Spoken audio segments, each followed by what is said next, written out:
Actually, as Jews, apparently we weren't allowed to celebrate Christmas.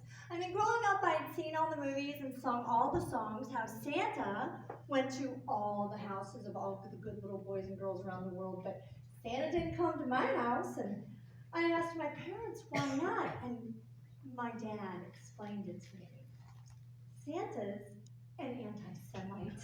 I mean, think about it. You know, Santa Claus and his sidekick Rudolph. Go figure, Germans. I mean, everything I learned was true. And it wasn't because I was on the naughty list. I mean, growing up Jewish, if you weren't good all year long, you might not get written into the book of life that year on Yom Kippur. I mean, God might smite you. That's the kind of fun we had. And so trust me, I'd been very good. But apparently, Santa didn't like Jewish kids. I mean, he didn't even give me coal. He just completely ghosted me. And I had a theory that it was because we didn't have a Christmas tree. Now, all of my Christian friends had all the fun. They had all the cool movies and sung all the fun songs about their holiday. And all we had was a menorah and a backstory, how they had to drive swine out of the temple that the Gentiles had brought in. Apparently, Hollywood didn't want to make a movie about that. But it wouldn't be an instant holiday classic.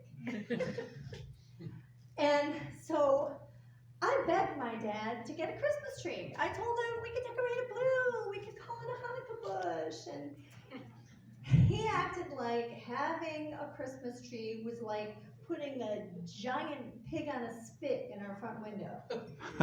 And he explained that there are 3 things that Jews don't do. He said, number 1, Jews don't have Christmas trees.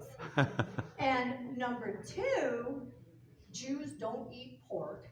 And number 3, Jews don't marry a shiksa, which was a derogatory Yiddish term for Gentile women. And my dad was a devout atheist, but this was his Jewish identity. My Jewish mother, on the other hand, she loved pork. She couldn't get enough bacon when we would go out, and I fully realized that that was her passive-aggressive way of cheating on my dad. But regardless, my dad would not allow pork in the house. And I told him, Dad, those women in the magazines next to your toilet, pretty sure they're not kosher. I got news for you, Dad.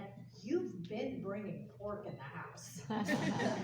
I wouldn't be surprised if my dad kept a honey baked ham catalog underneath his pillow. December. Oh, look at that spread. Oh my This one's God. Canadian bacon. And my dad adopted me. Clearly a shiksa. He brought me in the house. What does that tell you? But my mom was very uncomfortable with the fact that I didn't look Jewish. That I didn't look like I belonged to her, that I wasn't her daughter. All of the Jewish women in my family were having surgeries to get rid of their Jewish noses. Well, my mom was trying to get me one. I was really upset about this whole Santa thing, and so I wrote him a letter, because I heard that's what the Christian kids do. They write letters to the North Pole. Like, I was sending correspondence across enemy lines, and I told him, first of all, keep this between us. Please don't tell my parents. Secondly, I've been very good, and I know you know it. And, Santa, I have to tell you, I've been kidnapped. I'm one of yours. I mean, just look at me. But logistically, I have a fireplace, but I can't get a Christmas tree. But my mom has some potted plants around the house. Wrap in blue paper, but please do not sign from Santa. And make sure you don't smell like pork. All right, thanks so much. Hey, Rebecca. Everybody, Rebecca. Hey. All right, next comedian is coming all the way from downriver.